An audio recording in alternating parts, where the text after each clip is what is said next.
ငါးလေးတွေများသားကွာအိမ်ကြစားနေပြီလေ6လှမ်းတာလှမ်းရောင်းတာရောင်းလို့ရမယ်ဟေး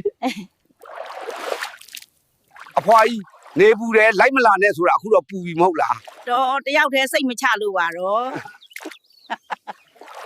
အဖိုးကြီးလိုက်မိလားအဖိုးမိလားတင်လုံးမင်းငါးလေတွေယူပြီးရွာထဲသွားရောက်နေငါးဆက်ဖမ်းထားလိုက်မယ် transcription နဲ့တထုပ်2000လောက်နဲ့ရွာထဲသွားရောက်မှာလှတန်းငါယူအောင်မလားတထုပ်မှ2000နဲ့လက်တယ်နော် ဟင်းနေဝယ်ထားမိတယ်အဖွာကြီးနောက်မှပဲ အေးသမီးရေယူအောင်မလားငါးတွေတင်အောင်ရေဘာငါးတွေတော့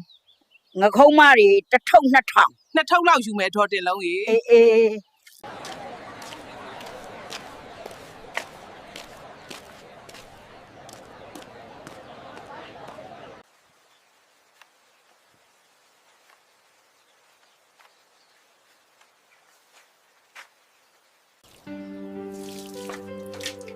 မိမကြီးငါပြန်လာပြီ ပြန်လာပြီလားအဖိုးကြီး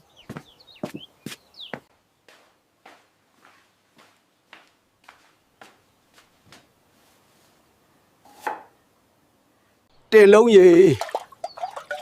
မင်းစားနေကွာငါဆိုင်သွားကစ်လိုက်အောင်မယ်ပြန်မစားတော့မယ်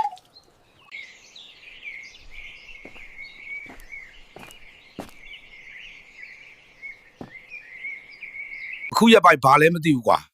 အိမ်ကခွေးပြန်ဟောင်းနေတယ် ဘယ်ခွေးလဲပါ အိုးနှာခေါင်းကြီးနဲ့ခွေးလား